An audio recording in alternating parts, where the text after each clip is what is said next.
quelque chose dont vous êtes l'instigateur, ou on est venu vous voir, vous poser la question de savoir si ça vous intéresseriez d'en être, je dirais, le parrain, quoi. Alors, ce qui s'est passé, c'est que je ne vous cache pas que j'avais fait, il y a une vingtaine d'années, un peu plus, un livre sur le western, un gros livre, que j'ai là, aux éditions de La Martinière. Voilà, que j'ai là. Alors j'ai retiré la couverture parce que j'ai tellement peur de l'abîmer, donc je l'ai ici, qui est un bouquin de chevet, je tiens à vous le dire. Voilà. Merci. Bon, c'est un livre que j'aimais bien, oui. Que l'éditeur, pour des raisons qui lui sont propres, n'a pas jugé bon de réimprimer, oui. dont les droits m'appartiennent aujourd'hui. Ah, d'accord. Donc je me disais, ça serait bien de... Pourquoi pas le réimprimer Ça doit être frustrant, ça, dites donc. Merci beaucoup. Oui, c'est idiot. Hein. Mais si les éditions de La Martinière, pour ne pas les citer, n'a pas voulu imprimer, vous avez le droit, pourquoi ne pas l'avoir proposé ailleurs? Oui, mais il faut que je trouve quelqu'un. Hein. Ah oui, bien sûr. C'est ça. Hein. Alors, l'éditeur Télémac, en l'occurrence, bon, on a parlé plusieurs fois, on a envisagé de le reprendre un peu comme ça. Ensuite, on s'est dit, mais il y avait une centaine de films, pourquoi après tout on n'en mettrait pas 150? J'aurais bien mis Un Petit Cher de plus, j'aurais bien mis L'Aventurier de Rio Grande et qui n'y est pas. Je prends un exemple, si je peux me permettre, M. Briand, je prends un exemple. On parlait tout à l'heure en off du Revenant, le film d'Iñárritu, qui apparemment, enfin c'est pas apparemment, l'histoire a déjà été traitée par Sarah Fian. Dans le Combat sauvage, voilà. Qui n'y est pas. Voilà. Que j'ai regretté de pas. Vous avez un index où dessus il est noté dans l'année en question, mais vous ne l'avez pas pu le traiter.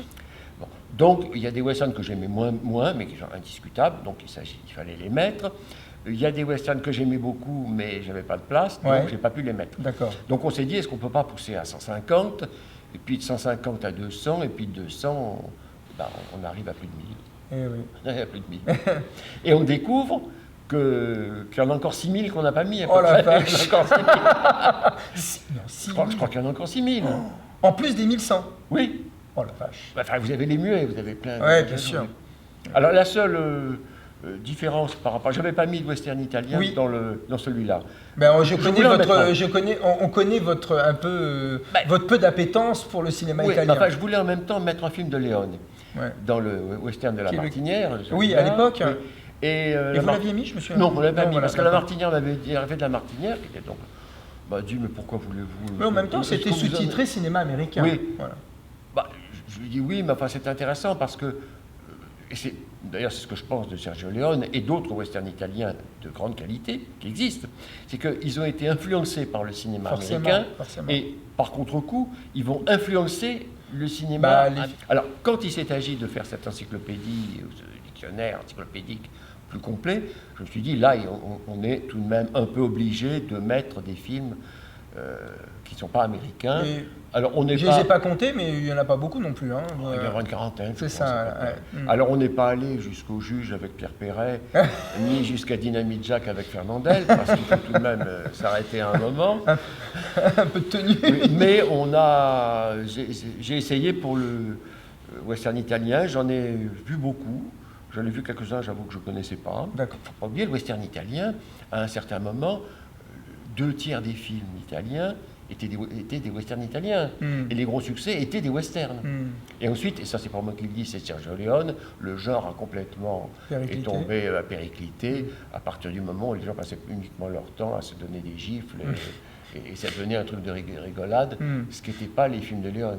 On est d'accord. Ouais. J'ai dit, il y a toujours quelque chose qui m'a manqué, qui me manque dans le western italien, c'est qu'il n'y a pas de femmes. Ah ben les femmes jouent des rôles très importants qu'on sous-estime dans le western américain. Ouais, on est d'accord. Oui. Pas uniquement dans Johnny Guitar, il y en a deux. Bien sûr.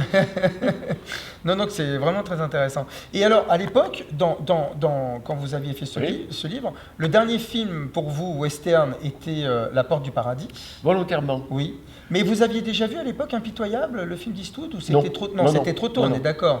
Aujourd'hui, vous le rajouteriez aujourd'hui? Absolument. Le seul que je venais de voir, et ça m'a gêné, c'est Danse avec les loups. Ah oui. Parce qu'en effet, Danse avec les loups était très important. Oui. Alors que le western a été oublié par les Oscars régulièrement, subitement il était d'avoir un Oscar. Donc je l'ai traité dans la préface. Oui, je me souviens très bien. En mettant une photo, bien sûr, une affiche. Mais en même temps, je tenais j'avoue, à terminer avec le film de Cimino, La Porte du Paradis, parce que c'est un film passionnant, et d'ailleurs dans les deux versions, qui sont différentes, mais très intéressantes toutes les deux. Western à Hollywood, bien sûr, de quelqu'un qui se dit, ah ben moi je vais faire un western, je vais dépenser tout l'argent. Il a fait sauter la banque. Il a fait sauter la banque. Et en même temps, du coup, les autres se disaient, le western, attention. Je trouve que c'est un film très très intéressant. Bon, Sam Raimi est un cinéaste curieux, assez varié d'ailleurs pour m'intéresser. Bon, je vais le voir là. Je l'ai trouvé très bien. Alors, en dehors de quelques gamineries de mise en scène à la mode, à la mode, il est très bien. Je trouve que ce sont des personnages très forts. C'est d'abord un personnage féminin dedans. En plus, le fait qu'il ait été produit par Sharon Stone, je trouve ça très bien. Moi, je trouve ça très bien qu'une actrice comme Sharon Stone ne se contente pas de mettre des dollars dans son compte en banque, mais dépense de l'argent pour tourner un western. Et très intéressant. Moi, j'ai trouvé ça très bien. Bon, malgré tout, je pense, et vous les citez d'ailleurs dans l'encyclopédie, il y en a quelques-uns qui sont plus que dignes d'intérêt. Moi, par exemple, le dernier qui m'a vraiment énormément plu, c'est Sheriff Jackson. Oui, absolument, oui. Que vous citez d'ailleurs. C'est Furiosa, voilà, j'ai l'impression que vous avez apprécié d'ailleurs. Oui, c'est très amusant. Voilà, donc bon, on n'est pas dans la parodie, hein, il me semble, on est quand même dans quelque chose d'assez... Non, il se veut sérieux. Voilà. Donc voilà. Et alors il y en a. Alors bon, il y a Le Revenant qui est là. Alors on vous a fait la remarque, mais moi je trouve que c'est un peu une remarque un peu pertinente en disant pourquoi avoir cité Le Malik, Le Nouveau Monde. Mais moi pour moi, film, c'est pour moi un western puisqu'en effet il y a des Indiens, ça se passe en Amérique et c'est comme Le Revenant qui sort. Voilà. Ça c'est le problème un peu de Terrence Malick aussi. Ouais, d'accord. Je pense qu'aujourd'hui l'une des faiblesses du cinéma américain, du cinéma hollywoodien, c'est qu'il n'y a plus de grands producteurs. Il n'y a personne tout de même dès le départ pour dire à Terrence Malick, pour les tenir un peu, votre scénario, il y a tout de même un quart d'heure au début, peut-être un peu raccourci, et puis vous savez, ça coûte très cher de tourner. Pour terminer un peu sur les westerns contemporains, est-ce que vous avez eu la chance de voir le film avec Nathalie Portman qui s'appelle Jane Got a Gun? Non, je l'attends avec impatience. Il devait sortir en décembre. Il y avait une photo, on voyait une femme avec une arme, peut-être ça qui a incité à en tout cas, moi j'ai beaucoup aimé. Oui. Très très bon film. Non, il y a donc 3 westerns. Voilà. En un mois. Je ne sais pas s'il y en aura d'autres qui vont sortir pendant l'année 2015. Il y en a un qui tourne, qui est sorti aux États-Unis, que vous avez peut-être entendu parler avec Kurt Russell, qui s'appelle Bone Tomahawk. Oui. Donc ça fait un 4e, vous voyez. C'est bien. Voilà, on est d'accord. Pour clôturer un peu sur le côté de l'encyclopédie, est-ce que ce travail que vous avez fait, ça vous donne envie de refaire la même chose sur les autres thématiques, en tout cas les autres genres que vous avez sorti aussi chez La Martinière, ne serait-ce que le film noir ou le film d'aventure, la comédie musicale, les films d'amour, enfin vous voyez, c'est trucs que vous avez, c'est tous ces films que vous avez listés avec amour et avec... Alors la comédie musicale, je ne trouverai jamais un éditeur, parce que le genre, alors là, il est encore plus mal vu que le western. Mais le film noir, on en parle souvent quand même. Alors, le western est déjà très difficile à cerner comme film, comme genre. Alors, film noir, c'est comme genre. D'ailleurs, certains me reprochent de ne pas avoir mis Red Badge of Courage. Oui, en effet. C'est vrai que les films qui étaient purement sur la guerre de sécession, je les ai pas mis. J'ai pas mis Autant n'emporte le vent. J'ai pas mis Les Prairies de l'honneur. Vous avez mis Major Dundee? J'ai mis Major Dundee, oui. Mais c'est pas la guerre de sécession, ils vont attaquer les Mexicains. C'est vrai. Alors vous me direz que je suis de mauvaise foi quand je dis ça, parce que j'ai mis Les Proies, j'ai pas mis les comédies musicales westerniennes. Oui, tout à fait. Calamity Jane, Cette femme de Barbarousse, ou des trucs comme ça. Bon. Alors en ce qui concerne le film noir, qui a priori, en effet, pourrait me tenter, c'est très très compliqué. Parce que quand j'ai fait le bouquin chez La Martinière, le film noir, il allait de 39 à 58. Il allait de Rebecca à Party Girl. Oui. Bon. Rebecca, premier film américain d'Hitchcock. Party Girl, film noir en couleur. Le genre est très très riche. Contrairement au western, il y a beaucoup de films noirs qui continuent. Qui ont surtout su digérer cette période-là. C'est ça, absolument. Et qui ne le tournent pas en dérision. Tout à fait. Ni en référence. Ils le tournent parce qu'ils trouvent que c'est un sujet intéressant qui est ancré dans la vie quotidienne américaine, ce qui est absolument vrai. C'est pour ça que je vous parlais du film noir. Il y en a beaucoup. J'avais pas mis à l'époque les films de gangsters les biographies de gangsters, Dillinger, des choses comme ça. Scarface non plus, parce que de toute façon, il était antérieur à 39. Ouais.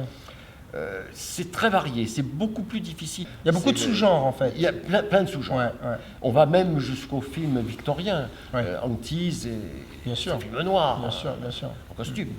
Il y en a beaucoup de films noirs en costume. Est-ce qu'aujourd'hui, est-ce que le cinéma fantastique, par exemple de la Hammer, tout ça, c'est un cinéma qui vous a... Oui, m'intéresse bien, oui. Est-ce que, par exemple, on a reçu ici un auteur qui s'appelle Nicolas Stanzik, qui a restauré, on va dire, dans des très beaux livres, Midi Fantastique, voilà, qui a été une revue qui a quand même marqué sa décennie. Absolument, mais c'est quelqu'un de très intéressant. Je suis tombé sur lui, ou plutôt il est tombé sur moi dans le bus. Oui, ah bon? Il y a quelques années, je ne le connaissais pas, c'est la seule fois que je l'ai vu. D'accord. Il y a quelqu'un qui me dit, Monsieur Briand, il dit oui, bonjour. Ouais. Il me dit, je voulais vous remercier parce que j'ai revu, je suis content que vous l'ayez diffusé, Les damnés de, pas celui de Visconti, mais celui de Lozé, qui en effet est très très rare. Ouais. J'ai eu assez de difficultés à programmer. Le récupérer, Et c'est comme ça que j'ai fait sa connaissance. On a bavardé un quart d'heure dans le bus. Il n'y a pas donc, grosso modo, c'est compliqué si vous voulez initier un autre projet dans les prochaines années, pas autre que le western, donc, si j'ai bien compris. Les éditeurs sont frileux. Les éditeurs, c'est compliqué parfois. Non, le film noir, c'est sûr que c'est quelque chose qui serait tentant. Parce que moi, j'aime bien, par exemple, je pense que, pas suite, mais en tout cas, l'appellation film noir, elle vient de chez nous. C'est nous qui l'avons. Voilà. Oui. Enfin, quand je dis nous, je parle de la France. La France. Et en fait, je crois. Oui, tout à fait. Oui. Et là, par exemple, ta chaîne a sorti un gros bouquin, le film noir, un peu encyclopédique, mais pour moi, il n'y fait ni à faire, parce que moi, je trouve que, d'accord, faire une encyclopédie, c'est quelque chose, mais il faut savoir en parler des films. D'ailleurs, dans l'interview que vous avez donnée, la personne vous disait, je trouve que c'était beaucoup plus historien du cinéma dans ce que vous avez fait 20 ans, et beaucoup plus orienté dans l'encyclopédie. Moi, je ne suis pas d'accord. Je trouve que là-dessus, je trouve que ce que vous faites là, que vous aviez fait là, c'était beaucoup plus orienté, et génial, d'ailleurs beaucoup plus subjectif quelque part, que l'encyclopédie qui pour moi est beaucoup plus objectif. C'était plus facile, normal. Le livre, il y en avait qu'une centaine. Voilà, donc vous pouviez vous répondre un peu plus. J'avais 100 chefs-d'œuvre, j'avais beaucoup plus de place. C'est un travail qui a pris combien de temps d'ailleurs? 1 an, 2 ans, le temps de les revoir? 2 ans, oui, à peu près. Oui. Mais j'ai beaucoup de notes. Oui, je me doute, mais quand même, 2 ans quand même. Beaucoup de notes, une bonne documentation. Donc ça va, mais il y en a toujours. J'en ai revu un hier, par exemple. J'en ai vu un hier que je ne connaissais pas. Ah ben voilà, ça c'était une de mes questions. Est-ce que vous découvrez encore des pépites aujourd'hui? Des choses que... C'est un film sympathique de Ray Nazzaro qui s'appelle Southwest Passage avec Rod Cameron. Alors je ne sais d'ailleurs pas si je l'avais vu avant ou si je l'aurais mis. C'est pas évident. La seule chose qui est une curiosité, c'est qu'il y a des chameaux. Parce qu'il y a des chameaux. Bon, en dehors de ça, c'est pas un très bon film, mais il y a toujours des choses à voir et à redécouvrir. Oui, heureusement. Oui. Donc, et d'ailleurs, ça sera très bien parce que si jamais un jour on le réimprime, on ne se contentera pas de mettre les 4 films de l'année. Voilà, on rajoutera éventuellement des découvertes que vous auriez faites.